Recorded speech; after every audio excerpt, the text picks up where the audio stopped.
I always thought humiliation had a sound. Maybe the crack of laughter in a crowded room, or the soft scrape of a chair moving away from a table as someone decides you're not worth staying for. That night, I learned it's quieter than that. It's the sound of a wine glass half full and untouched, the soft rustle of a napkin folding in on itself, and the delicate clink of a $5 bill sliding across white linen like a final insult dressed as courtesy. He was late, of course. Not fashionably, not apologetically, just late. 35 minutes of me pretending to check my phone, pretending not to notice the pitying glances of the waitstaff who were starting to realize I'd been stood up. When he finally arrived, it was with that swaggering air of someone who'd already decided the world owed him for showing up. His name was Dylan, my friend's perfect match for me, and he looked like every bad decision I'd ever promised myself I wouldn't make again. Expensive watch, cologne that tried too hard, smile that didn't reach his eyes. He didn't even apologize. Just dropped into the chair across from me, flashed a grin that probably worked on women who didn't know better, and said, "You look practical." Practical. As if I were a piece of furniture he might consider purchasing if it matched his aesthetic. I laughed. Not because it was funny, but because if I didn't, I might have thrown my water in his face. I should have known right then to get up, but there's a kind of stubborn dignity that keeps you sitting when pride tells you to stand, and I wasn't ready to give the restaurant audience the satisfaction of watching me walk out alone. So I smiled back, the kind of brittle smile that hurts the cheeks, and told him I was glad he made it. He didn't ask what I did for work, or where I grew up, or even what my favorite drink was. He just talked. About himself, of course. About his crypto portfolio, his gym routine, the new Tesla he didn't technically own, but made payments on like a badge of superiority. I nodded at all the right places, murmured polite interest, and wondered if maybe my friend had secretly hated me this whole time. Somewhere around his story about manifesting wealth, I felt my soul detach and drift toward the ceiling, hovering there in detached observation of the pathetic tableau below. Me, trying not to roll my eyes. Him, scrolling through his phone mid-conversation. The waiter, looking at me with quiet pity. I started to count the ceiling lights to keep from losing my patience entirely. And then, the moment that would etch itself into memory, he leaned back, checked his watch with theatrical boredom, and sighed. "Listen," he said, as if he were breaking some tragic news. "You seem nice, but I think we both know this isn't it." Before I could even process what it was, he stood up, grabbed his coat, and tossed a $5 bill onto the table. "That should cover your drink," he said, smiling that smug, careless smile. "No hard feelings, yeah?" And then he walked away. $5, 5 crumpled dollars on a starched white tablecloth between half-eaten breadsticks and the ruins of my self-respect. The waiter froze mid-step, his eyes darting between the bill and my face, as if unsure whether to comfort me or clear the evidence of my public rejection. I wanted to laugh, to cry, to shout something clever and cutting after him. But all I did was sit there, numb, until the sound of his footsteps disappeared into the murmur of the restaurant. I could feel the room watching me. Pity from some tables, amusement from others. I reached for the $5, smoothed it out between trembling fingers, and placed it back where it had fallen, because somehow even touching it made the whole thing feel too real. My cheeks burned, my throat tight, and I could almost hear my mother's voice whispering, "You shouldn't have gone on a blind date, sweetheart. People show you who they are when they think you'll forgive them for it." That's when I felt it. The weight of a stare. It wasn't curious or pitying. It was heavier, more deliberate, like being studied under glass. My eyes flicked up, sweeping the room, and there he was, a man sitting alone at the corner table near the window. Tall, broad-shouldered, dressed in a suit so perfectly tailored it looked like it had been sewn directly onto his body. He was watching me. Not pretending to, not glancing casually, but watching, with the kind of focus that made air feel thicker, like gravity had shifted just slightly around us. His hair was dark, slicked back but not overly polished, and there was a faint scar running along his jawline that caught the light when he moved. He didn't smile, didn't look away, just held my gaze, calm, unreadable, assessing. I told myself to look down, to grab my bag, to get out before the embarrassment consumed me whole. But something in his stare pinned me there, like he was silently daring me to move first. And then, for just a second, he tilted his head, the faintest curve of something that wasn't quite a smile, more like recognition or approval. It made my stomach twist. I finally broke the stare, muttered something to the waiter about adding it to my card, and left the $5 where it was. As I stood, I could feel his eyes following me. Not in a predatory way exactly, but with an intensity that made me self-conscious in a way I'd never been before. When I stepped outside, the cold night air hit like a slap, clearing the fog of humiliation just enough for anger to set in. I pulled my coat tighter, exhaled, and laughed bitterly. $5, that was the price of my evening, maybe the price of my pride. The restaurant door opened behind me, and for a fleeting second I thought maybe Dylan had come back to apologize, to make it right, to say something that would make this night a little less humiliating. But it wasn't him. It was the man from the corner table. He paused at the door, hands in his pockets, eyes scanning the street like someone used to danger. When his gaze brushed mine again, there was no mistaking it. Deliberate, sharp, knowing. He didn't approach, didn't speak, just watched as I walked away, my heels clicking against the pavement, each step a little faster than the last. I didn't look back, but I could feel it. That strange, electric awareness that you're not just being seen, but marked. The kind of attention that lingers long after it should fade, threading itself into your mind like smoke. I told myself it was just my imagination, that he was probably no one, just another stranger with a sharp suit and sharper eyes. But when I reached my apartment that night, there was a black car parked across the street, engine idling, lights off. I hesitated at the door, my keys trembling in my hand, and for a heartbeat I thought I saw movement in the car, the faint silhouette of a man leaning back, watching. I shook it off. Told myself I was being paranoid. Told myself it was nothing. But as I closed the door behind me and leaned against it, my heart still racing, I couldn't shake the feeling that something had shifted, that somehow, in that small act of humiliation, in that $5 moment of defeat, I had been noticed by someone who didn't know the meaning of coincidence. And the next morning, when I opened my door and found a single black rose lying on the welcome mat, tied with a silk ribbon, no note, just silence, I realized that whatever had started in that restaurant wasn't over. It was just beginning. When I opened my door that morning and saw the black rose lying there like a secret no one had dared to whisper aloud, my first thought wasn't fear. It was disbelief. The kind that steals the air from your lungs because you know deep down that something extraordinary, something not meant for your ordinary life, has just stepped over the threshold. I stared at it for a long time, the petals so dark they almost shimmered blue under the pale morning light, the ribbon a deep shade of red that looked too deliberate, too intimate, too much like a signature written in silk. There was no card, no name, no explanation, just that single rose resting like a confession I hadn't been meant to find.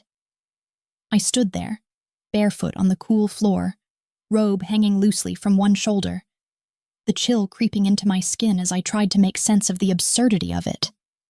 No one I knew would send something like that.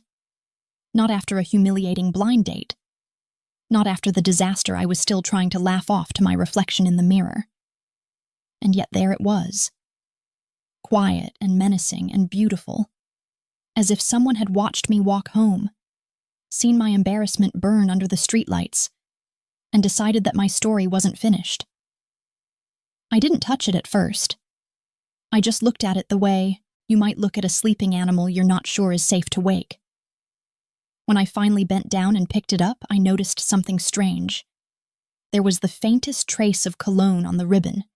Masculine, smoky, expensive. The kind of scent that clings to memory even when you try to scrub it away. It hit me then. The image of the man from the restaurant. The one sitting in the shadows, his gaze cutting through me like he'd been watching a scene he didn't plan to interrupt, but couldn't look away from either.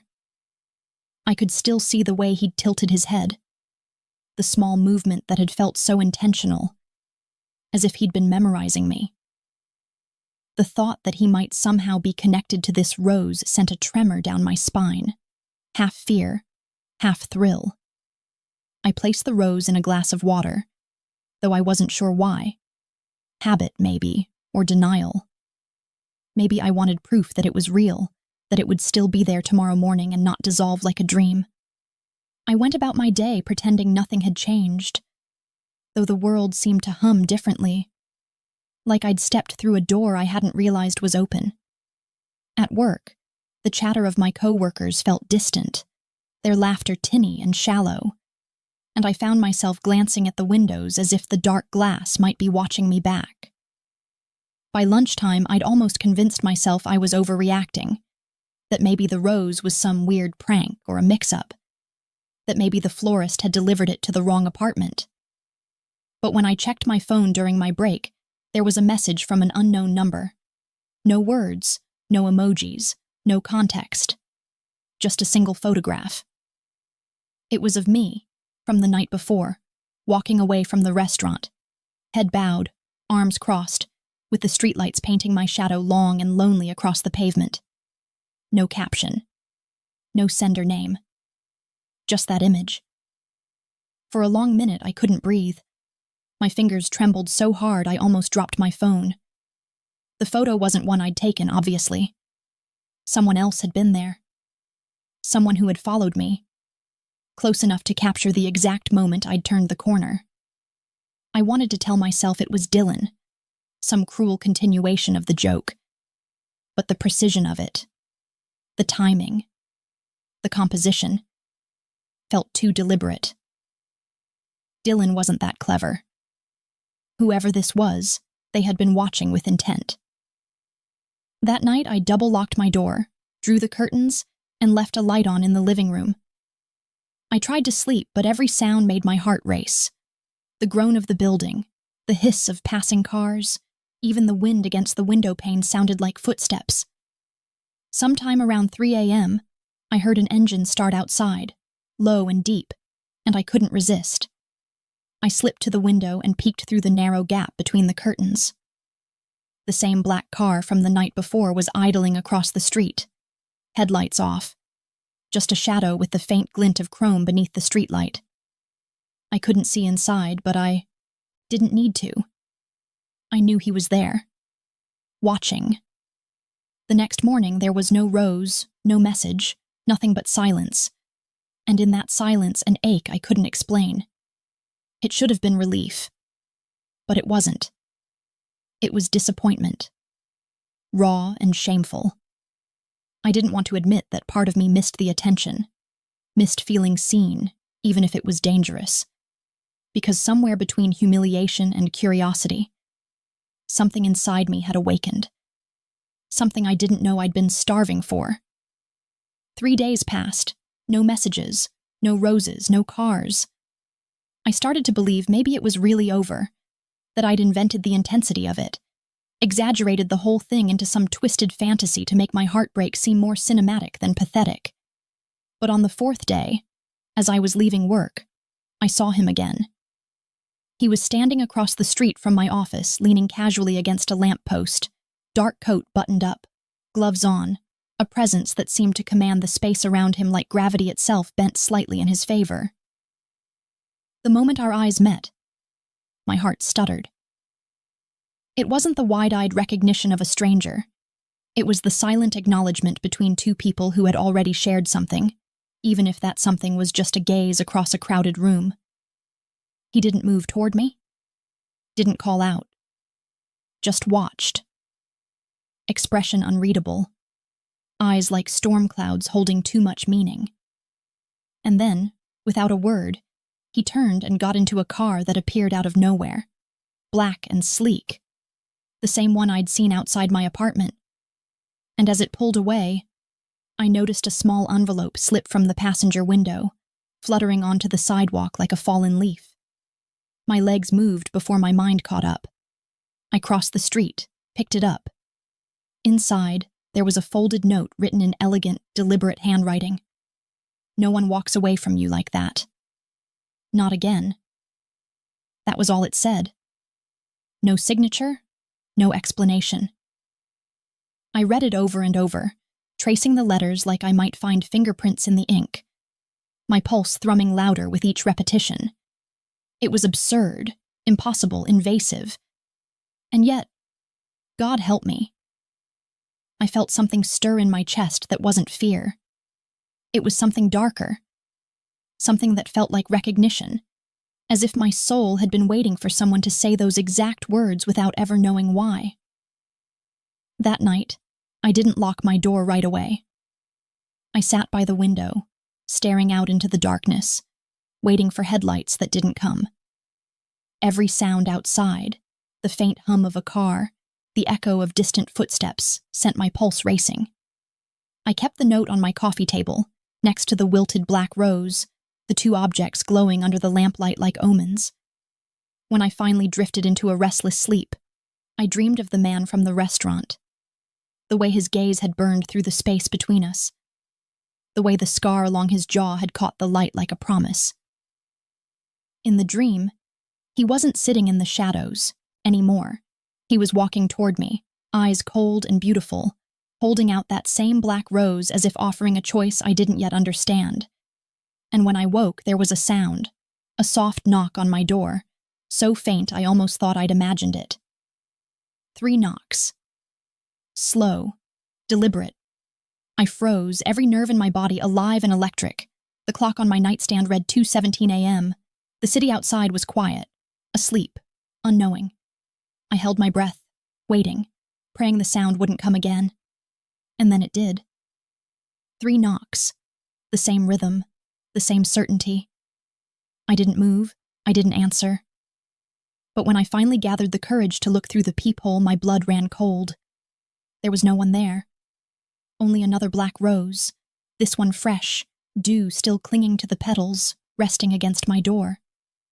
And tucked beneath it, a white card with 4 simple words, handwritten in the same elegant ink. We need to talk. When I woke the next morning, the rose was gone.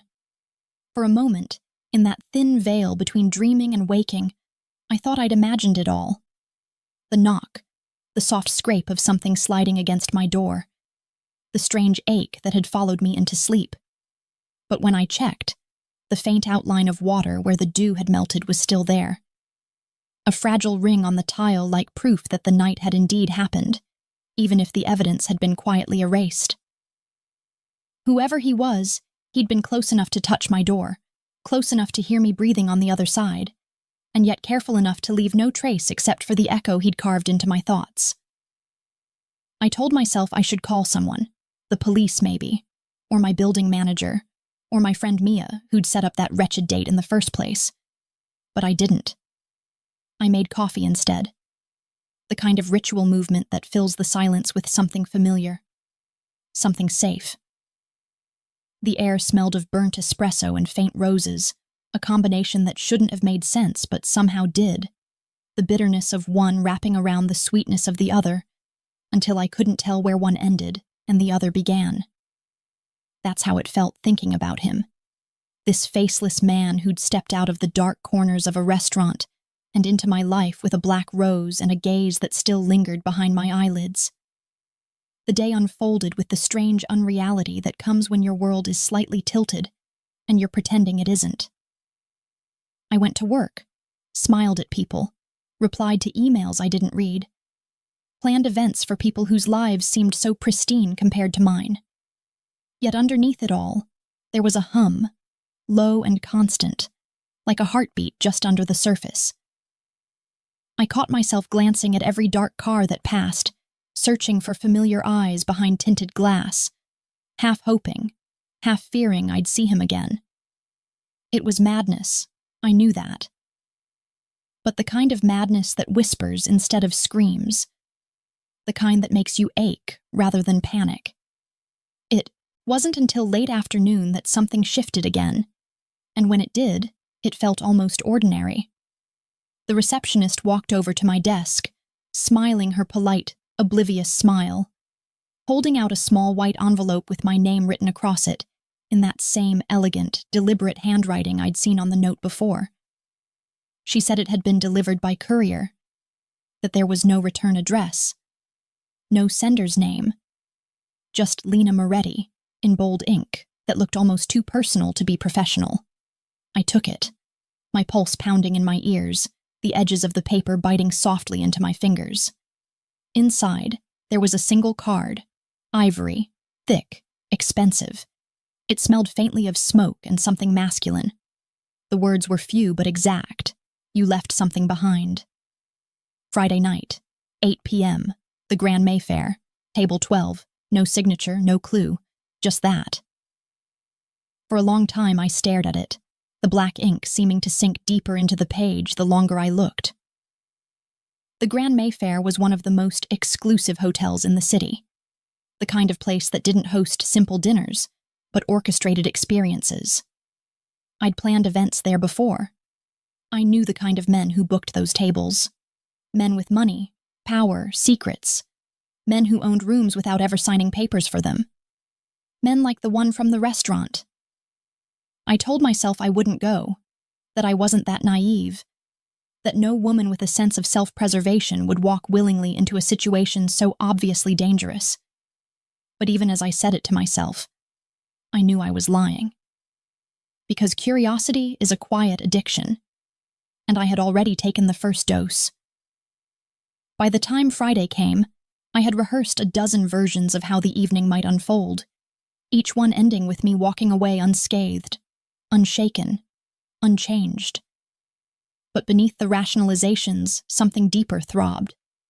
A hunger I didn't want to name. An unspoken desire to be seen again by the man who had watched me when everyone else had laughed or pitied. When I arrived at the Grand Mayfair, the doorman greeted me by name. That should have been my first warning. The lobby was golden light and hushed conversation, marble floors that echoed softly under my heels, a pianist playing something melancholy in the corner that matched the rhythm of my heart. I told the hostess I was meeting someone at table 12, and she didn't even ask for a name, just smiled that too knowing smile and led me through the maze of crystal chandeliers and velvet curtains to a secluded alcove near the window, where the city glowed like a reflection of the stars. He was already there. He rose when I approached, tall and composed, the world narrowing to the few feet of space between us. Seeing him in full light for the first time was like being struck. Not because he was conventionally beautiful, though he was in that severe, unsettling way that belongs to men who've lived too long in shadow, but because he looked like someone who didn't belong to this century. There was something timeless in the way he carried himself, deliberate, unhurried, every movement weighted with quiet power. His suit was black, tailored with precision, his shirt collar open just enough to reveal a hint of the chain that rested against his throat. That scar along his jaw looked sharper now, a silver crescent against the warm tone of his skin. His eyes, gray with flecks of something stormy, met mine and didn't let go. "Lena," he said, his voice low, smooth with an accent that brushed softly against the edges of his words like smoke curling around a flame. "You came." I didn't answer right away.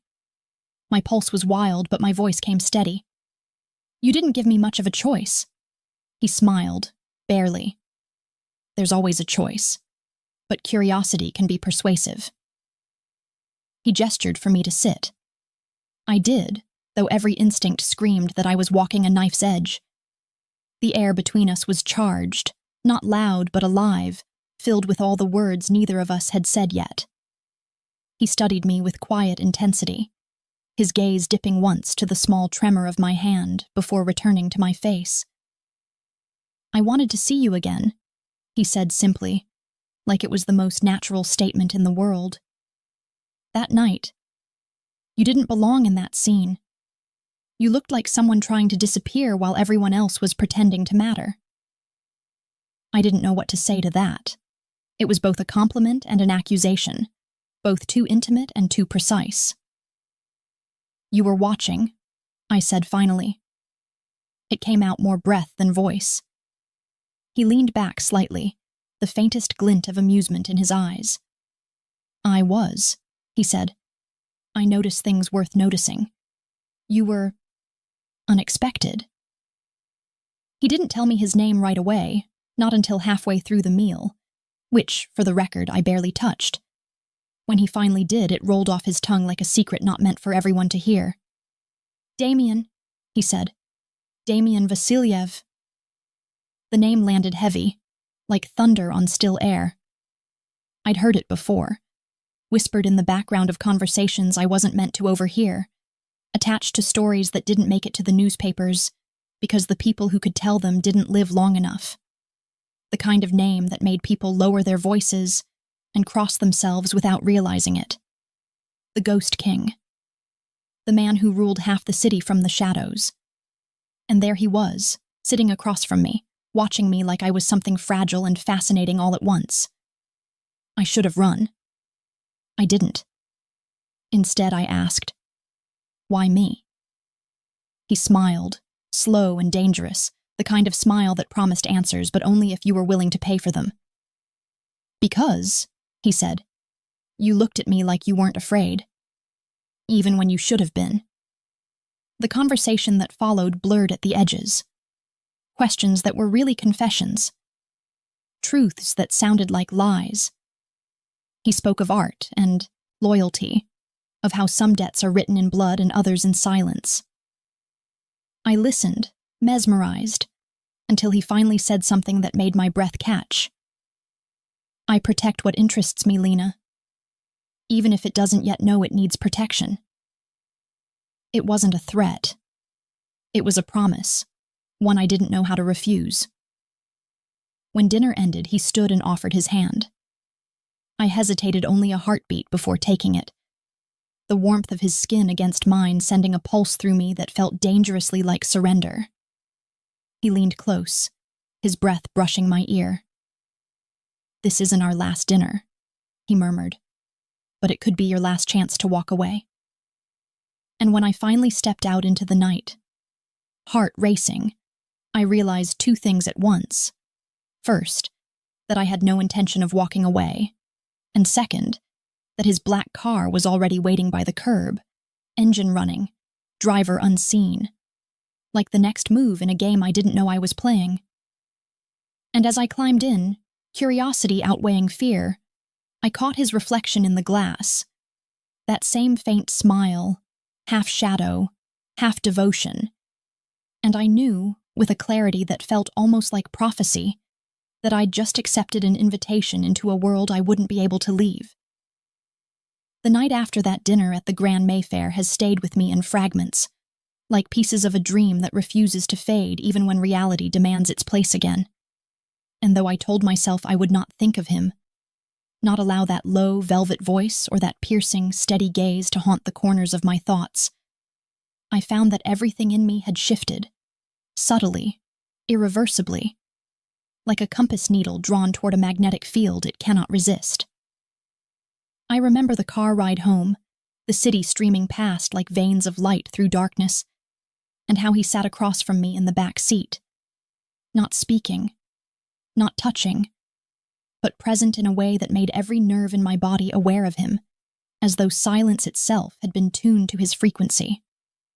The air between us was charged, dense with something unspoken, and even though his gaze wasn't on me directly, I could feel it. The weight of it resting on the space where my pulse fluttered just beneath my collarbone. A silent claim, a question, a warning all at once. When we stopped in front of my building, he leaned forward slightly, his hand resting on his knee, and said very quietly, "You don't have to thank me." And I stupidly asked, "For what?" He looked at me then, really looked, with those cold, knowing eyes that seemed to carry centuries of quiet violence, and said, "For seeing you when no one else did." That should have been my moment to leave, to walk out, to close my door on this strange, dark man who spoke in riddles and promises. But instead, I lingered, caught in that gaze, suspended in a silence that felt heavier than any noise. He smiled then, faintly, as if he could read every unspoken thought running wild in me. And before I could respond, he reached into his jacket and pulled out a small black card, setting it gently on the seat between us. "When you're ready," he said, his voice a low murmur that seemed to hum against the air, "call this number. I want to show you something. My world as it is. No illusions, no masks. 1 week, no lies." I didn't take it right away. My fingers hovered over it, the way you might hover over something dangerous that burns even before you touch it. He didn't push, didn't coax, just waited, as though patience were another weapon he'd mastered. "Why me?" I asked softly, almost to myself. But he answered anyway. "Because you're not pretending," he said. "Everyone else does." Then he nodded once to the driver, and the car pulled away, leaving me standing on the curb with that small black card burning a hole in my hand, my reflection glimmering faintly in the tinted window as he vanished into the night. The next few days unfolded in a blur of disquiet. The card sat on my kitchen counter like a dare I couldn't throw away. It was unmarked, no logo, just a number embossed in silver so faint it caught the light only when you tilted it the right way. I found myself circling it, literally sometimes, as though distance could protect me from the pull of it. I worked, I laughed when I needed to, I went out for drinks with Mia, and pretended I wasn't listening for a certain voice behind me. I told myself that I'd imagined the intensity of him, that men like Damien belonged in whispered stories, not in the fragile fabric of my very normal life. But every night I would lie in bed and replay that dinner. The way he spoke with such deliberate calm, like every word had been chosen in advance. The way his fingers had brushed the rim of his glass, slow, unhurried, and yet every motion had felt like a threat and a promise intertwined. I remembered his scent, cedar, smoke, something faintly metallic, and how it lingered even when I closed my eyes. By the third night, I couldn't take it anymore. I picked up the card, turned it over, and dialed the number before I could talk myself out of it. It rang once, twice, and then his voice came through, deep and controlled, and so familiar it made my breath catch. "I was wondering when curiosity would win," he said. I should have hung up. I didn't. "You said 1 week," I murmured. "What does that mean?" "It means," he said, "you come with me. You see what I see, hear what I hear. You get to decide whether you want to keep pretending that your world is enough." "And if I say no?" I asked, though my voice already trembled with the truth that I wouldn't.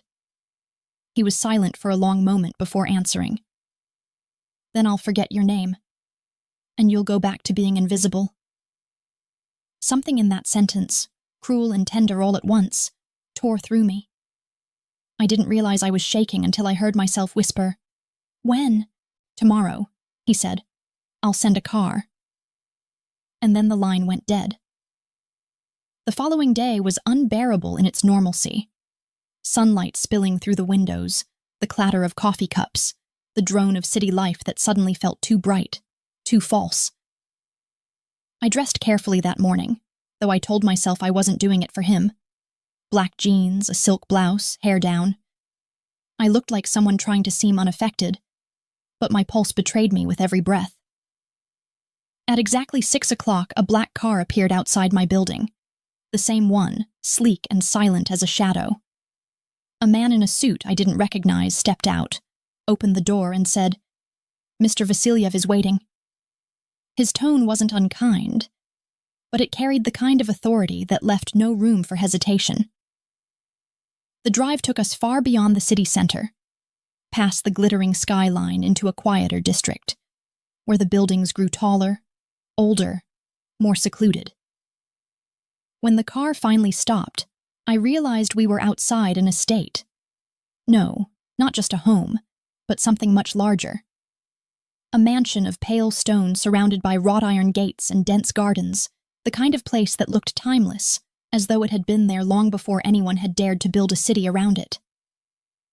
The doors opened before I even stepped out, and there he was, Damien, standing at the top of the steps, hands in his pockets, the faintest smile curling his mouth as if he'd been expecting me for far longer than a day.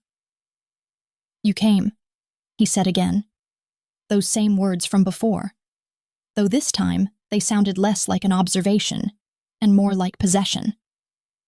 I said I would.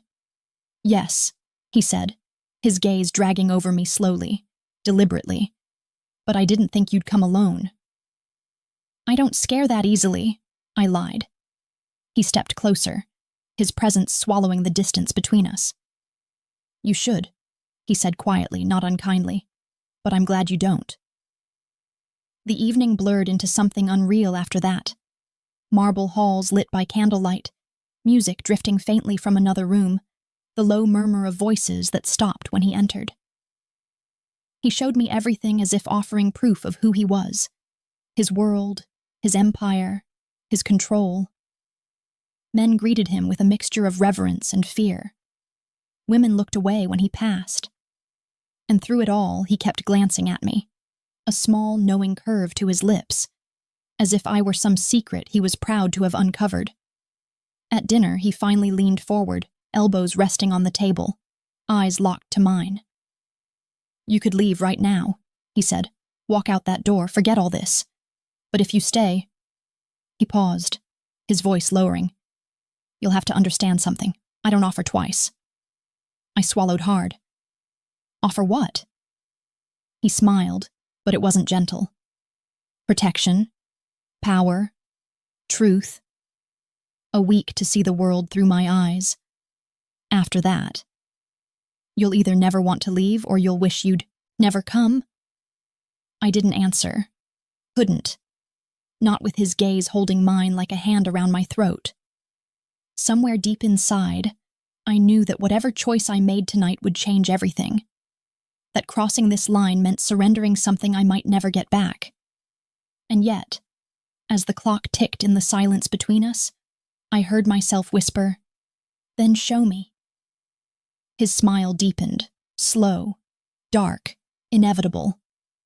And as he rose and held out his hand, the lights dimmed slightly, the music shifted, and I knew, with a strange calm that both thrilled and terrified me, that I had just accepted an invitation into a world where there would be no turning back. I learned that fear doesn't always arrive with warning.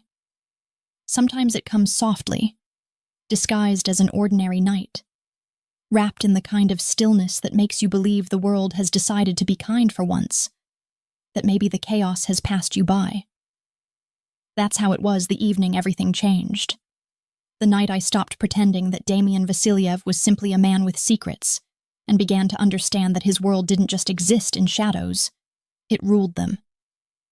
It had been 2 days since I'd first stepped through the iron gates of his mansion. 2 days of being led through hallways lined with portraits of men whose eyes all seemed to follow me. 2 days of dinners where power tasted like expensive wine, and danger hung in the air like incense. I told myself I was only there to see, to understand, to satisfy the curiosity that had burned through my better judgment. But curiosity has a way of turning to attachment, and attachment to something far more dangerous. Because by then, I'd started to memorize the way he spoke, the way his voice would dip slightly when he said my name, the way he never seemed surprised by anything, yet always watched as though he expected the world to misbehave. That night, he wasn't there. He had left early, taking a call that sounded too serious for interruption. He told me to stay inside, to enjoy the quiet. And there was a tone in his voice that almost sounded like concern, though I had yet to decide whether that emotion belonged to him. The house was too large for one person, its silence echoing back at me like an accusation. I wandered through it restlessly, my bare feet brushing against cold marble floors, my fingertips grazing velvet drapes and the edges of gilded frames, wondering how many stories had been buried in this place, how many ghosts had learned to keep quiet here. I should have gone to bed. Instead, I found myself drawn to the balcony overlooking the gardens, sprawling, immaculate, eerily symmetrical under the wash of moonlight. It was beautiful, but it didn't feel peaceful. Nothing about Damien's world did. Even beauty here had sharp edges. I don't know how long I stood there, lost in the pull of my own thoughts, when I noticed it. Movement near the gates. At first, I thought it was a trick of the light. Shifting shadow, maybe one of his guards making their rounds. But then the sound came, soft but distinct. The snap of a branch, the crunch of gravel under hurried footsteps. My pulse quickened. I told myself it was nothing, that the estate was guarded, that no one could just walk in uninvited. But before I could convince myself, I saw him. A man dressed in black, face half hidden by a hood, slipping between the hedges with a kind of desperate stealth that made my blood run cold. I turned to retreat, to find one of Damien's men, but the door behind me creaked, and before I could even scream, another hand, rough, gloved, closed over my mouth. My body went rigid, my breath trapped in my chest. The man smelled of sweat and metal, and when he spoke, his voice was low and hoarse. "Don't move," he hissed. "We don't want to hurt you." The plural made my stomach twist. He dragged me back inside, across the hall, his grip tightening as I struggled. But I bit down on his hand, hard enough to make him curse. He struck me. Not hard, but enough to stun, enough to remind me how fragile I was in this world of men who didn't play by the same rules as the rest of us. And then everything exploded. The first sound was glass, shattering somewhere down the corridor, followed by footsteps, too fast, too many. The man holding me stiffened, a curse dying on his tongue, and then, out of nowhere, a gunshot ripped through the air, deafening in its closeness. He went limp before I even understood what had happened, collapsing at my feet with a dull, sickening sound. I froze. For one heartbeat, two, maybe three. There was only silence again. The kind that comes right after violence, when the air hasn't decided what to do with itself yet. Then I saw him. Damien stood at the far end of the corridor, the gun still in his hand, his expression as calm as if he'd merely swatted away an inconvenience. The warm light caught the edge of his jaw, that familiar scar gleaming faintly. And for a moment I couldn't move, couldn't even think. He looked like something carved out of control and fire, beautiful, terrifying, completely unshaken. He took a slow step forward, then another, his voice breaking the silence in that same measured way of his. "Are you hurt?" I wanted to say no or yes or anything at all, but my throat wouldn't obey. My legs felt weak, my heart a drumbeat I couldn't silence. He reached me, holstered the gun with mechanical ease, and his hand came up. Not rough, not forceful, just the lightest touch against my cheek. "It's over," he murmured, his thumb brushing away a tear I hadn't realized had fallen. "He won't touch you again." I looked down at the body, the dark stain spreading beneath it, and something in me broke. Not in fear exactly, but in understanding. Because I realized then that this was who he was, that this was what came with him. Violence didn't orbit Damien Vasiliev. It answered to him. "What was that?" I finally whispered. He exhaled slowly, eyes flickering toward the lifeless man. "A message," he said. one I'll return with interest."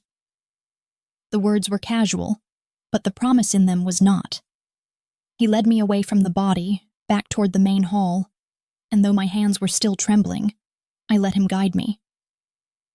When we reached the staircase, I stopped, pulling my hand free, trying to catch my breath. "You killed him," I said, as though he might have forgotten. His gaze shifted back to me, steady, unrepentant. "He would have killed you. That doesn't make it—" I couldn't even finish the sentence. "Right?" he supplied softly. "No, it doesn't. But I don't deal in right or wrong, Lena. I deal in what's mine, and what I protect." Something in the way he said it made my skin heat, made my breath catch, because it wasn't a metaphor. It was a declaration, a claim. I hated that it didn't scare me as much as it should have. He turned away briefly, barking an order to one of his men who appeared as if from nowhere, and in that moment I saw the shift, the mask slipping just enough to reveal what lay beneath. He wasn't calm. He was furious. Controlled, yes, but furious. When he looked back at me, the fury was gone, buried again under that cold, unreadable exterior. "I told you not to wander alone," he said, his tone low, quiet, but sharp enough to draw blood. "I wasn't—" He cut me off with a look. "You don't understand yet," he said, taking a step closer, the air between us crackling. "The moment you stepped into my world, you stopped being invisible. You became a target. They see you as a way to get to me." "Then why bring me here at all?" I snapped, anger flaring through the fear. He smiled then, slow, sad, almost tender. "Because I wanted to," he said simply. "And because I never let anyone take what's mine." He reached out again, his hand sliding to the back of my neck, fingers warm against my skin. It wasn't a threat, but it wasn't comfort either. It was something in between, something darker. "You'll stay here tonight," he said softly, his breath brushing my ear. "No more wandering, no more pretending this is a game." I wanted to argue, but the words died before they reached my lips. When he finally stepped back, his eyes lingered on me one heartbeat too long, and in that gaze I saw everything I should have feared. Possession, violence, devotion, and yet, beneath it all, something almost gentle. Something that made me ache in ways I didn't understand. That night, as I lay in the room he'd given me, staring at the faint reflection of moonlight against the window, I thought about the body on the floor, the sound of the gunshot, the calm in Damien's voice as he said my name, and I knew, with a kind of terrible clarity, that I wasn't just inside his world anymore. I was inside him, caught between the darkness he commanded and the fragile light he offered me like a secret. I should have been terrified. Instead, I found myself whispering his name into the quiet, as if saying it aloud would make me understand why the danger didn't feel like destruction. It felt like destiny. And somewhere beyond the silence, in the deep hours of the night, I could swear I heard him answer, soft, distant, promising, "You're safe now, Malenkaya Ptichka. For tonight." I woke to the kind of silence that doesn't belong to morning, the kind that feels thick, deliberate, and almost watchful, as if the air itself has decided to hold its breath, waiting to see what you'll do next. For a long moment I didn't move. The room was dim, the curtains drawn against the early light, the sheets too soft and too expensive to feel real, and the faint scent of something masculine lingered there, cedar and smoke again, threaded with the quiet trace of his presence. For a few seconds I let myself believe that maybe the events of the night before had been nothing but a dream, that there hadn't been blood on the marble floors or a body cooling in the shadows, that I hadn't seen Damien Vasilyev kill a man without hesitation, his face as composed as if he'd merely turned off a light. But dreams don't leave marks on your reality, and when I shifted beneath the covers, I saw it. The faint bruise along my wrist where the intruder had grabbed me, already darkening like a reminder that my life had changed in ways I couldn't undo. I rose slowly, wrapping the robe someone, one of his staff perhaps, had left folded at the foot of the bed, and walked to the window. Beyond the heavy curtains, the world was washed in silver dawn, the gardens below glistening with dew, the air still carrying that strange stillness that always follows violence, as if nature itself knows how to wait respectfully after death. For a moment, I wondered what he was doing. If he'd slept. If men like him ever slept. Or if their minds stayed awake long after their bodies had closed their eyes. When I finally stepped out of the room, I half expected the house to be empty, but it wasn't. It was alive, not with noise, but with movement. Quiet, efficient, purposeful. Men in dark suits moving through the halls like whispers, eyes alert but never lingering on me too long. I could feel the weight of their awareness, though.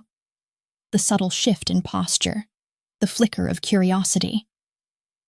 They knew who I was, or at least what I was to him, even if I didn't. In the dining room, breakfast had been set. A spread too lavish for one person, steam rising from porcelain cups, sunlight cutting across crystal glass. And at the far end of the table sat Damien, reading a file, sleeves rolled to his forearms, his hair slightly tousled, the faintest shadow of stubble along his jaw. It was unfair how composed he looked, how utterly untouched by the chaos of the night, before, as though control itself was his most natural state of being. When he looked up and saw me, something in his expression softened, though only slightly, the way an iceberg might shift without melting. "You should eat," he said, his voice low, smooth, a command disguised as kindness. "You didn't have much of an appetite last night." "I watched you shoot someone," I said, before I could stop myself. He didn't flinch, didn't deny it. "And you're still here," he replied, eyes holding mine. There was no arrogance in the way he said it, only quiet certainty, as if he knew that whatever line I thought I'd drawn between fear and fascination had already been erased. I sat down at the table opposite him, my hands trembling slightly as I reached for a glass of water. "What happens now?" I asked, my voice softer than I intended. He closed the file in front of him, leaned back in his chair, and studied me for a long moment. "Now," he said, "you stop pretending this is temporary. You have 7 days, a week to see what you asked for. My world as it is, not the stories, not the rumors, but the truth." I wanted to ask what that meant, but he continued before I could. "You'll stay here. You'll come with me when I say, and you'll listen when I tell you to. You'll see things that will make you want to run. And maybe, if you're smart, you will. But I don't think you will, Lena." "Why?" He smiled, not cruelly, not kindly, just with the kind of calm that comes from knowing how people break. "Because you want to understand me. And once someone wants that, they never really leave." I should have protested, should have reminded him that I wasn't one of his people, that I didn't belong in this place of velvet shadows and whispered commands. But instead I felt my pulse quicken, betraying me. There was something intoxicating about the way he spoke, the way he folded danger into intimacy, as if he were inviting me into a secret he had never shared before. He gestured toward the food, and I forced myself to eat, though every bite tasted of nerves and anticipation. He spoke little while I did, occasionally glancing at his phone or murmuring instructions to one of his men who appeared soundlessly beside him. When I finished, he stood, offering me his hand. "Come," he said. "It's time to begin."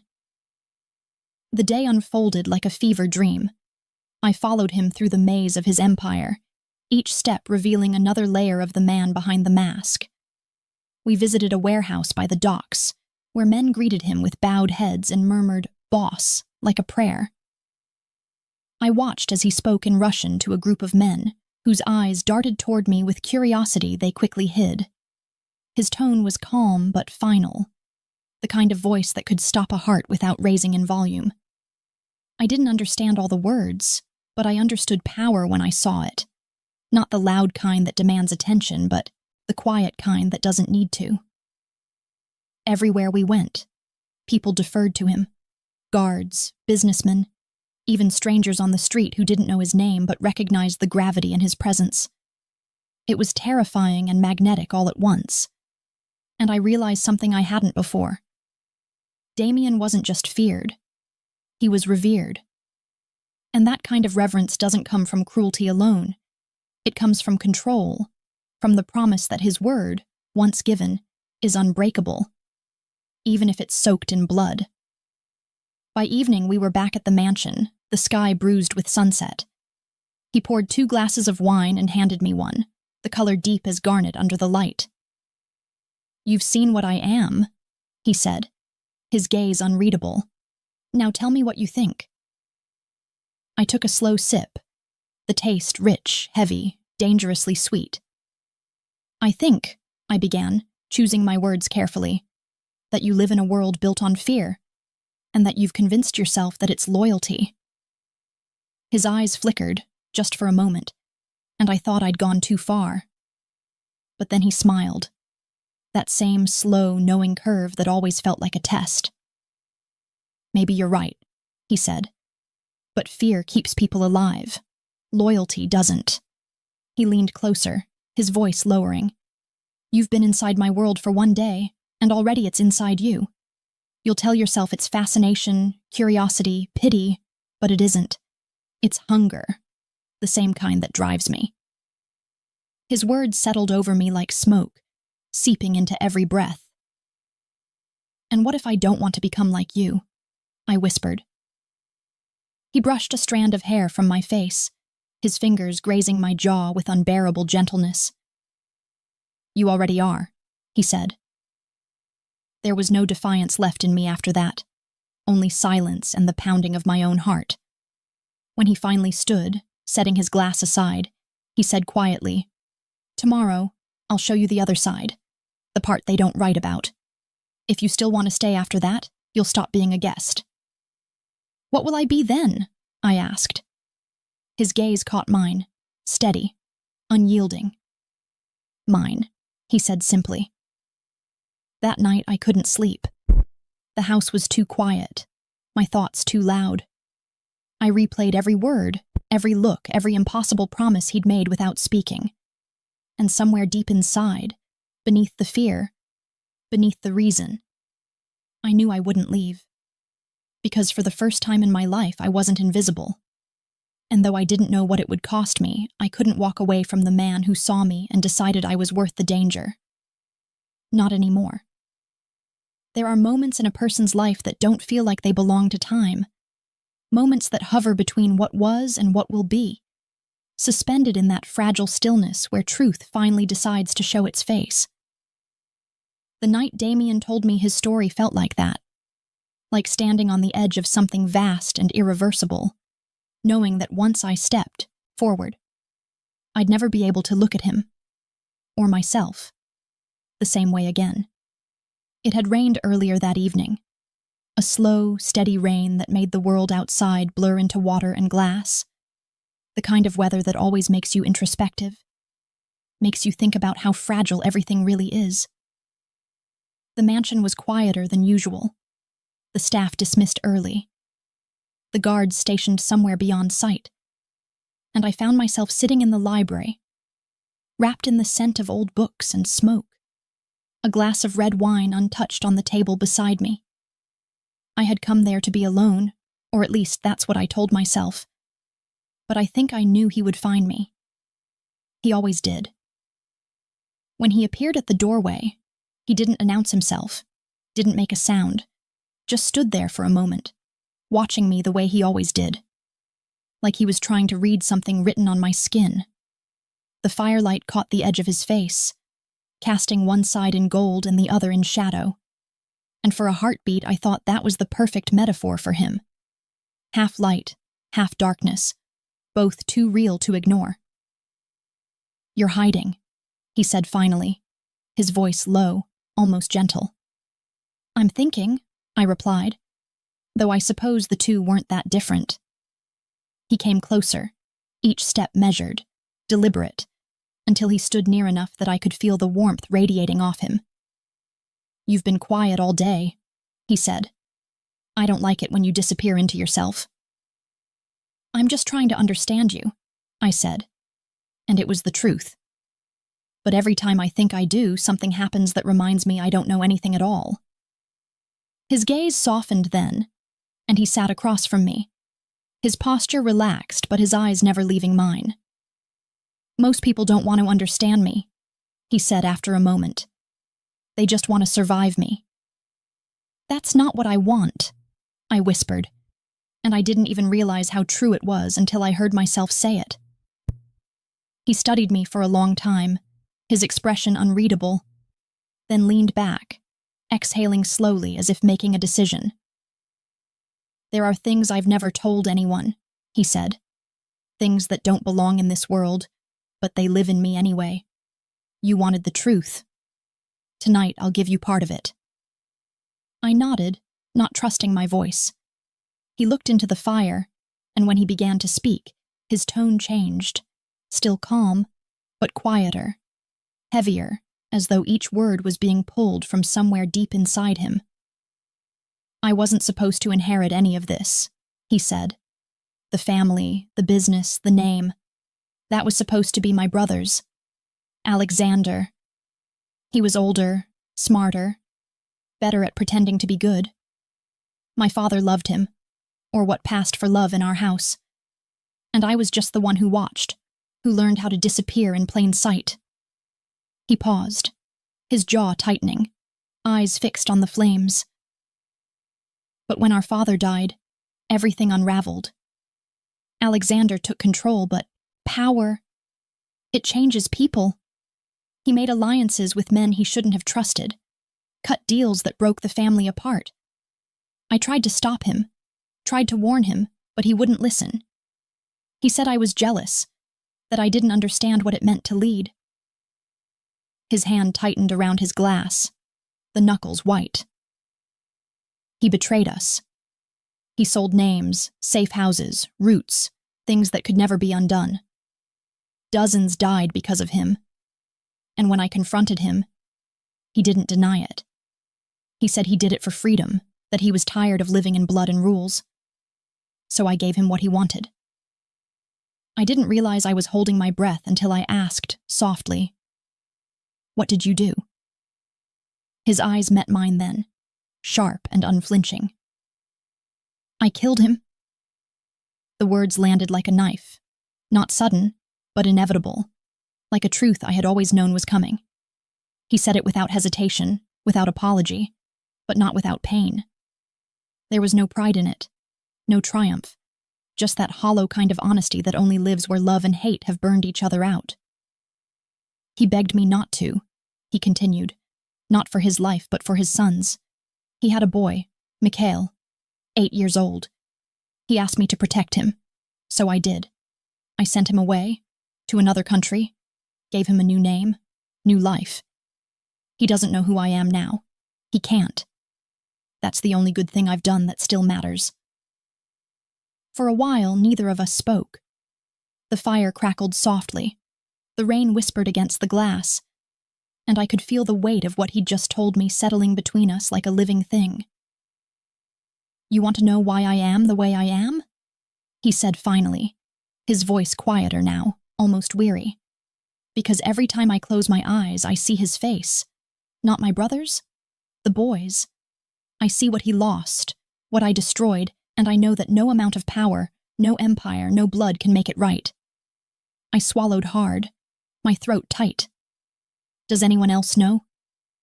He shook his head. "No one dares to ask."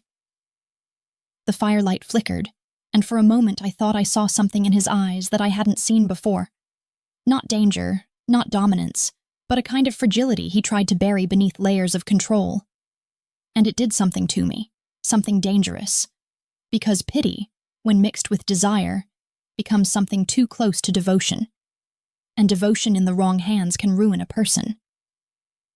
Without thinking, I reached across the space between us and touched his hand.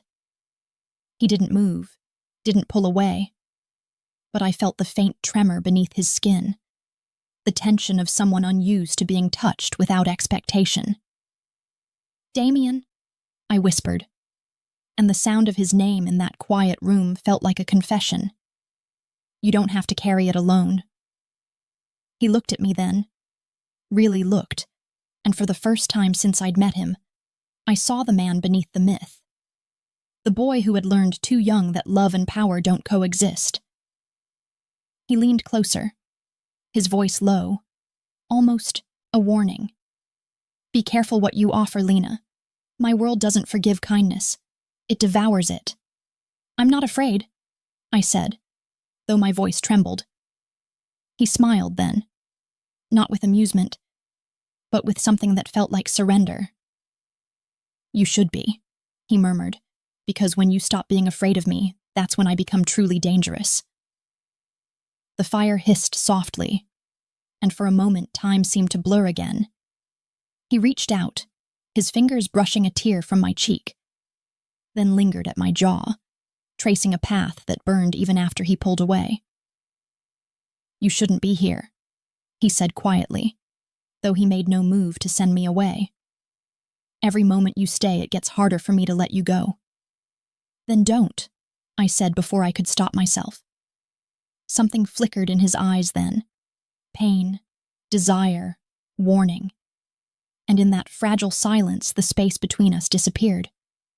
His lips found mine, not gently, not cruelly, but with the inevitability of gravity pulling two worlds together. The kiss was both a promise and a threat, fire and ice, and when he pulled away, his voice was barely a whisper. "This is why I don't tell people my past," he said, "because once they see the truth, they either run or they fall." I looked at him, my pulse wild, my heart breaking in ways I didn't yet understand. "And which one am I?" He exhaled slowly, his eyes dark and unreadable. "I don't know," he said, "but either way, you won't escape unscarred." And as the fire burned low, painting his face in shifting gold and shadow, I realized he wasn't just confessing to me. He was warning me. And I was too far gone to listen. I should have known that peace was never meant to last here. Not in Damien's world. Not in the place where every breath carried the echo of danger, and every silence felt like the calm before something inevitable.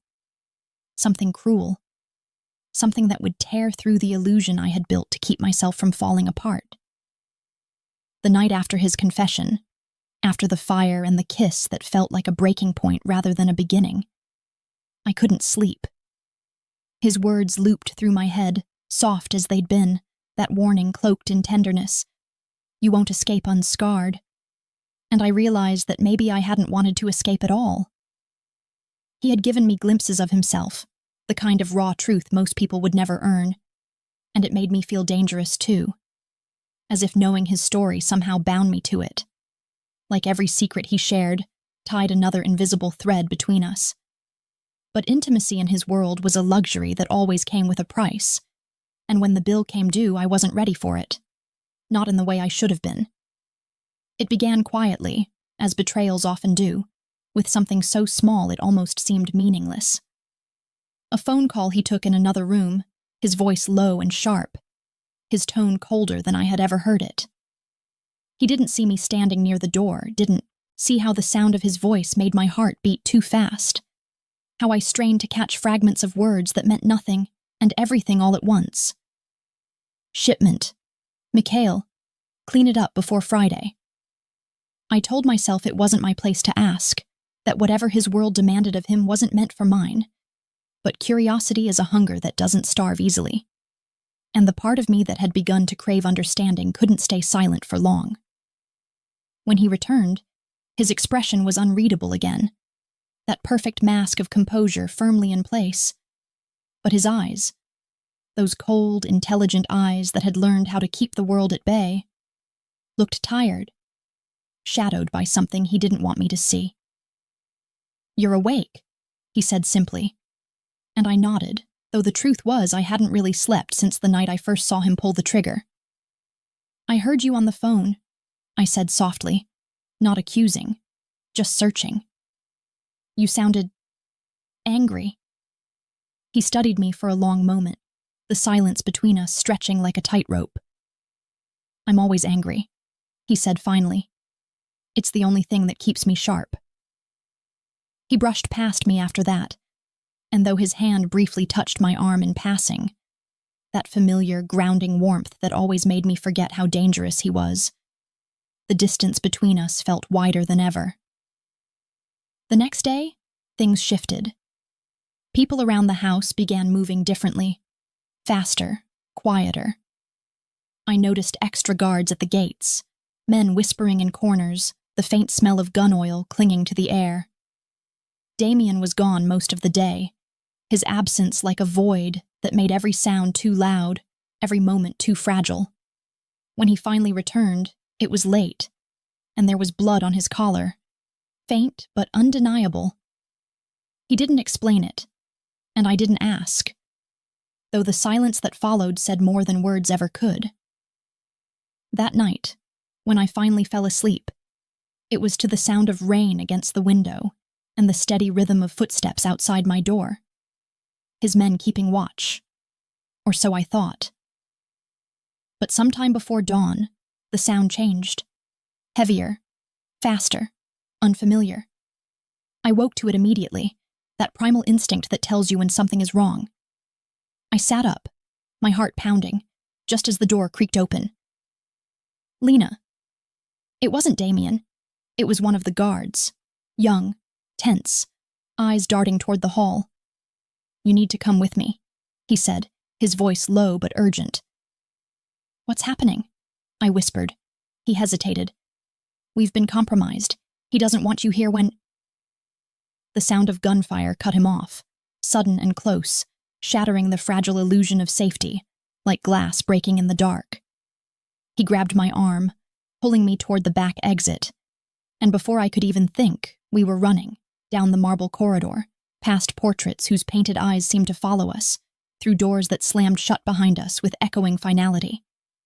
The air was thick with the smell of smoke and panic, the world collapsing into chaos. "Where is he?" I gasped as we reached the courtyard, the cold air hitting my skin like a slap. "Inside," the guard said, fumbling for his radio. "He said to get you out now." But before he could speak again, another shot rang out, closer this time. He fell, his body twisting mid-step, and I screamed, dropping beside him, the world spinning in colorless streaks of light and sound. His blood was warm against my hands, and for a moment I couldn't move, couldn't breathe. Then I heard it, that voice, cutting through the chaos, dark and commanding and terrible in its calm. "Lena." I turned, and there he was. Damien, moving through the smoke like something summoned from the inferno, his gun steady, his eyes wild in a way I'd never seen before. He reached me in seconds, grabbing my face with one hand, scanning me for wounds. "Are you hurt?" I shook my head, though my body trembled. "What's happening?" "An ambush," he said, the word cold and efficient. "Inside help. Someone close." "Inside help?" I repeated, and even before he looked away, I knew. The truth had been waiting there all along, hidden in the shadows I'd refused to see. It was my phone. It had been missing since the day before, though I'd assumed I'd misplaced it somewhere in the house. But now, as he pulled a small black device from his pocket, mine, and showed me the tiny tracker attached to the back, I felt the floor tilt beneath me. "They used you to get in," he said quietly, almost tenderly, but there was steel beneath it, a restrained fury that could burn through walls. "They were watching through you." My throat went dry. "I didn't know—" "I know you didn't," he said, cutting me off, his voice sharp, but his eyes, God, his eyes, were something else entirely. Not accusation, not pity, but something that looked too much like pain. But that doesn't change what they've done. He turned then, barking orders to his men, his words in Russian, harsh and fast. Within minutes, the courtyard was crawling with his people, the air alive with noise and motion. He took my hand, pulling me toward the car waiting near the gate, the engine already running. "We're leaving," he said. "Now." The drive felt endless, headlights slicing through the wet dark, the world reduced to the sound of rain and tires and the low hum of his anger beside me. He didn't speak for a long time, and when he finally did, his voice was low, dangerous. "They came for me. But they used you to find me. Do you understand what that means?" I did, and the realization hollowed me out. "I put you in danger," I whispered, my voice breaking. He looked at me then, and the expression on his face was something I would never forget. Not fury, not disappointment, but a kind of fierce, desperate protectiveness that made my chest ache. "No," he said. "I did. Because I wanted you close. Because I wanted something I shouldn't have." I turned away, tears burning hot at the corners of my eyes. Then maybe I should have never come. He laughed, a bitter, hollow sound that didn't reach his eyes. "Maybe, but it's too late now."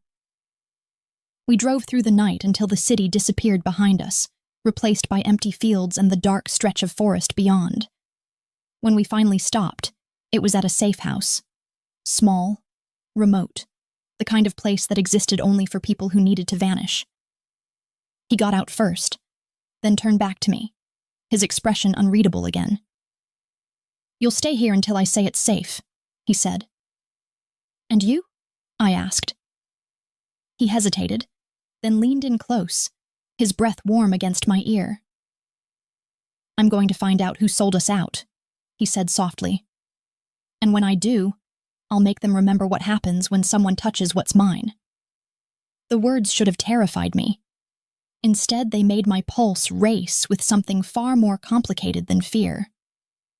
When he left, the silence of the house pressed against me, heavy and unfamiliar. And for the first time since meeting him, I realized what it felt like to be truly alone. But even in that silence, I could still hear his voice, low, haunting, and possessive, whispering like a promise I couldn't unhear.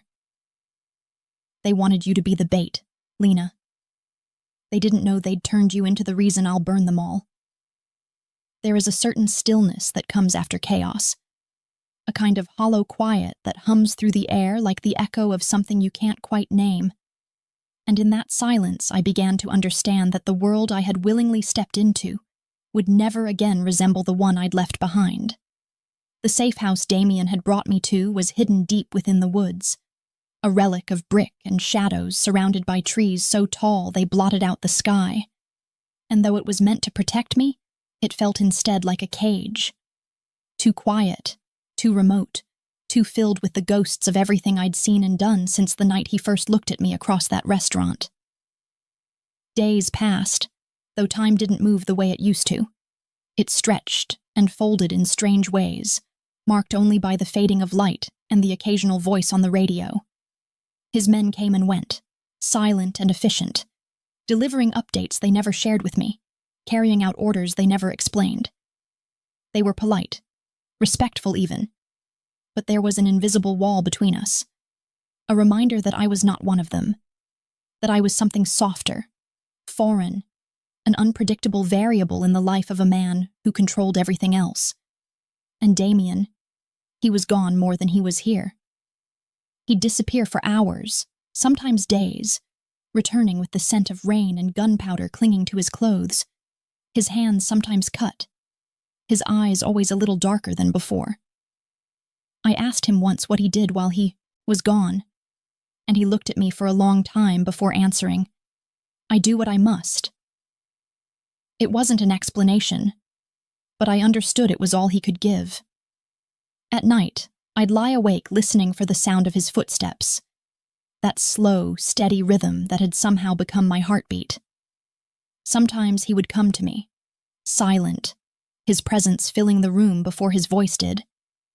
He'd touch my hair, my throat, the edge of my jaw with a tenderness that didn't belong to the man who commanded fear like an army. And when he kissed me, it wasn't gentle but desperate, as if trying to erase the spaces between us before the world pulled them open again. And yet, for every moment of intimacy, there was distance, a shadow in his eyes that told me he was somewhere else even when he was beside me. I didn't know if it was guilt or rage or something darker, but I could feel it bleeding into him, hollowing him out from the inside. The first time I saw him come back with blood on his hands, real blood, not imagined or forgotten in the dark, I froze. He didn't look at me when he walked in, didn't speak. He just went straight to the sink, running the water until it turned red, then pink, then clear again. His face was unreadable, carved from silence, but his eyes burned with something feral. I moved toward him, though every instinct told me to stay back. "What happened?" I asked quietly, my voice shaking. He didn't answer. He just stared at the water circling the drain, his jaw tight. When he finally spoke, his voice was so low I almost didn't hear it. "They hurt one of my men," he said. "They wanted to send a message." I waited, heart pounding. "And you sent one back?" He turned to me then, his expression still, his gaze cold. "I always send one back." There was no remorse in his tone, no hesitation, but there was something else beneath it, something heavy and haunted. I wanted to ask if he'd killed them, if he'd looked them in the eyes while he did it, but I already knew the answer. I'd seen what he was capable of. I'd seen the part of him that could end a life as easily as breathing. And yet, standing there in that dim kitchen, watching the faint tremor in his fingers as he dried his hands, I realized I didn't fear him. I feared what losing him would do to me. Because somehow, impossibly, I loved him. It wasn't the kind of love people wrote about in soft novels or whispered about under summer stars. It was something far darker. A love born of danger, of fascination, of the terrible recognition that we were both too broken to exist in the light. He was my ruin, and I was his reprieve, and I didn't know which of us would destroy the other first. That night, he told me not to wait up for him. He kissed my forehead, a rare, fragile gesture that broke something inside me, and left without saying where he was going. I watched from the window as the car disappeared into the trees, its taillights glowing like dying embers until the darkness swallowed them whole. The storm came not long after, thunder rolling low and steady, rain slashing against the glass in sheets. I tried to distract myself with the fire, with the faint hum of the generator, but the air felt charged, tense, like the world itself was holding its breath. Hours passed, and still he didn't return. I must have dozed off because the next thing I remember is the sharp crack of gunfire in the distance. Not one shot, but several, each one pulling me upright, heart slamming against my ribs. I stumbled to the window, peering through the rain. But the forest beyond was nothing but darkness and flashes of light where the trees split open with sound. The guards shouted somewhere outside, their voices blending into the storm. Then, silence. I grabbed the small pistol Damien had left in the drawer beside the bed. A precaution, he'd said, though I had never wanted to use it, and crept toward the door. The house was darker than it should have been, the generator dead, the air heavy with smoke and fear. I could hear footsteps outside, quick, uneven, too many of them. When the door burst open, I almost screamed, but it wasn't him. It was one of his men, soaked and pale, his face bloodied. "We have to go," he gasped. "They found us." "Where's Damien?" He hesitated. Too long. "Where is he?" I demanded, my voice breaking. He's still out there," he said. "He told us to get you out." The words barely made sense. I shook my head. I'm not leaving without him. Before he could argue, another explosion ripped through the night, closer this time, shaking the walls. The lights flickered once and died completely. I could smell fire now. Wood, gasoline, destruction. I ran. Past the hall, down the narrow corridor that led to the back door, out into the rain that hit my skin like ice. The air was alive with smoke and gunfire, flashes of light cutting through the dark. I could see shapes moving in the trees. Men, shouts, chaos. And then, through the blur of rain and flame, I saw him. Damien stood in the clearing, his coat torn, his face streaked with blood and water, gun raised in one hand, fury burning in every line of his body. He moved like something unstoppable, like vengeance given form. And even in that madness, my heart recognized him instantly. "Damien!" I screamed, my voice lost to the storm. He turned, just as another man stepped out from behind the trees, gun aimed at his back. I didn't think. I ran. The shot rang out, sharp and final, and for a moment I didn't know who it hit, only that the world went suddenly very still. Damien staggered, his eyes wide, his body folding in slow motion, and I reached him just as he fell, catching him in my arms, the rain washing over both of us like baptism and burial all at once. His blood was warm against my hands, and his breath came shallow, ragged. "Lena," he whispered, his voice barely audible over the storm. "Don't—" But he didn't finish. His eyes fluttered, and for one terrible second I thought he was gone. I pressed my forehead to his, my tears mixing with the rain. "Don't you dare leave me," I whispered. "Not now, not like this." Somewhere in the distance, more voices shouted, friend or enemy, I couldn't tell. But I didn't move. All I could see was him, pale and still, the man who had saved me and ruined me all at once. And then, faintly, impossibly, his hand tightened around mine. "Go," he breathed, barely a sound. "They'll come for you next." "I'm not leaving you," I said, my voice breaking completely. His lips curved in the faintest ghost of a smile. "Then you'll die with me." The rain poured harder, the fire spread, and somewhere deep inside, something shattered. And as the darkness closed around us, I knew the choice I made next. To stay, to run, to fight, would decide whether this story ended in tragedy or something far worse. The rain did not stop that night. Not even after the fire was out. Not even after the men had vanished into the trees like ghosts retreating from their own sins. And in that endless storm I learned what it meant to love someone who belonged to darkness. To hold a man whose life had been built on control and power, and see him, for once, completely undone. I remember the way Damien's blood felt on my hands, warm and slick and terrifyingly human. The way it mixed with the rain until I couldn't tell where one ended and the other began. As if the world itself was trying to wash away the violence that clung to us both. He was still breathing, barely, his chest rising and falling with a rhythm that felt too fragile to belong to him. And when I pressed my palm to the wound beneath his ribs, I could feel his pulse flutter weakly against my skin, stubborn, defiant, alive. The men who had attacked us were gone or dead. I didn't know, didn't care. But the air still crackled with the residue of gunfire and rage. I called his name again and again, desperate, half prayer, half demand, and finally his eyes opened, unfocused at first, then finding me in that storm with the kind of clarity that broke my heart.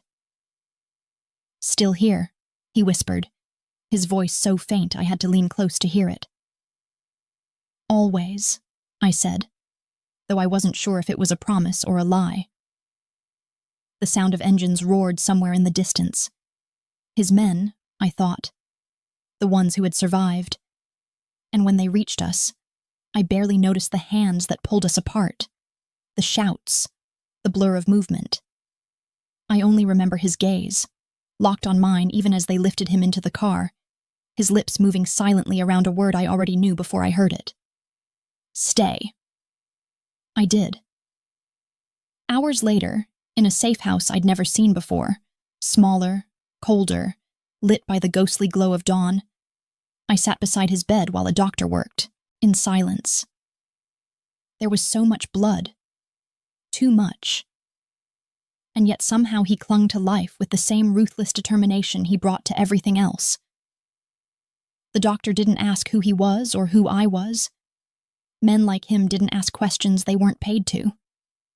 When it was over, when the bandages were clean and the worst of the bleeding stopped, he turned to me and said, "If he makes it through the night, he'll live. But he'll never be the same." I didn't sleep. I couldn't. I watched the slow rise and fall of his chest, the faint tremor in his fingers, the way his lips parted occasionally as if trying to speak in dreams. I thought of all the things he'd told me, the brother, the boy, the empire, the ghosts, and realized that every story he had shared was both confession and warning. He had never tried to make me love him. He had only tried to make me understand what loving him would cost. And I had paid it, willingly, recklessly, because some part of me had always known that I would rather live 1 week in his world than a lifetime in the safety of my own. By morning, the rain had stopped, and a pale, trembling light crept through the window. He stirred then, his eyes opening slowly, unfocused and glassy at first. I leaned closer, taking his hand. "You're safe," I whispered, though I wasn't sure it was true. He looked at me for a long time as if trying to remember where we were, and then his lips curved faintly. "I told you," he said, his voice rasping. "You should have run." "And I told you I wouldn't," I said, tears stinging my eyes. He smiled, that quiet, devastating smile that had undone me the first time I saw it. "You never do what you're told." "Not when it comes to you." Silence fell between us then, but it wasn't empty. It was full of everything we didn't need to say, the choices we couldn't undo, the things we'd done in the name of survival and something like love. When he finally spoke again, it was softer, almost hesitant. "You need to leave this place, Lena. When it's safe. Take whatever you want, whatever you need, start over." I shook my head. "Without you?" He exhaled, the sound almost a laugh. "With me, you'll never be free." I leaned closer, my voice trembling. "I don't want freedom, I want you." He closed his eyes for a moment, his hand tightening around mine. "You don't know what you're saying." "I do," I whispered. "For once, I do." For a long time, he said nothing, just lay there, his breathing slow and shallow. When he finally looked at me again, his eyes were softer than I'd ever seen them, stripped of power, stripped of control, just a man who'd finally stopped running from himself. "Do you remember?" he said quietly. "That night at the restaurant? The first time I saw you?" "Of course I do."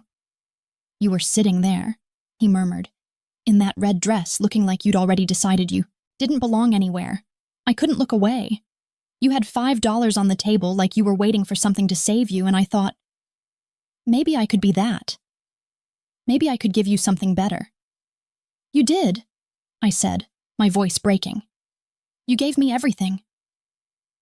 He smiled faintly, though his eyes glistened with something that wasn't pain this time. "No, Lena, I gave you the truth, and that's the cruelest gift I know how to give."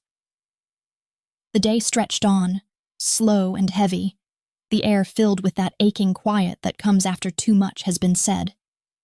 His men came and went, murmuring updates in the hallway, their faces grim, their eyes avoiding mine. I knew something was wrong, that there was more he wasn't telling me, but I didn't press him. I think, deep down, I already knew. When night fell, he asked everyone to leave us alone. I sat beside him again, tracing the edge of his hand, memorizing every line, every scar. His voice was weaker now, but steady. If anything happens to me, he said softly, you go to Mikhail. Tell him I kept my promise. Tell him his father wasn't the villain they said he was. Nothing's going to happen, I said, but even as I said it, I could hear how fragile it sounded. He looked at me then, that old fire flickering one last time in his eyes. Lena, he whispered, do you believe in redemption? I hesitated. I believe in love. He smiled, barely. Then maybe they're the same thing. I don't know how much time passed after that. The clock on the wall stopped meaning anything. I remember the way his breathing slowed, how his fingers tightened once around mine and then relaxed, how the world seemed to hold still in that exact moment, as if it too was waiting to see what choice he would make, to stay or to let go. And when his eyes finally closed, it wasn't violent or sudden. It was quiet, peaceful, like the ending of a storm that had raged too long. I stayed there until the sky began to pale again, until the sun rose and spilled gold over the broken world outside, and I realized that the only sound left was my own heartbeat. It's been months since that night. I live by the sea now, far from the city, far from the noise. Sometimes I think I can still smell him in the salt air, that mix of smoke and rain and something unnameable that belonged only to him. I still have the card he gave me, black and silver, tucked inside a book I can't bring myself to finish. And sometimes, when the light hits just right, I pull that card out and set it beside a $5 bill, the one I never spent. And I remember the girl I was that night, the one who thought love could be safe. Now I know better. Love was never meant to save us. It was meant to undo us, to strip us bare until all that's left is the truth. And in the end, maybe that's what Damien gave me. Not a happy ending, but a forever written in scars and silence. A promise, whispered between two broken souls who found each other in the dark and refused to look away. Because even now, when I close my eyes, I can still hear his voice, low and steady, the ghost of a man who taught me that some loves aren't meant to be survived. You're mine, Malinka Petichka, he once told me, and even if I'm gone, I'll still be the shadow that follows you home. And he was right. He always was.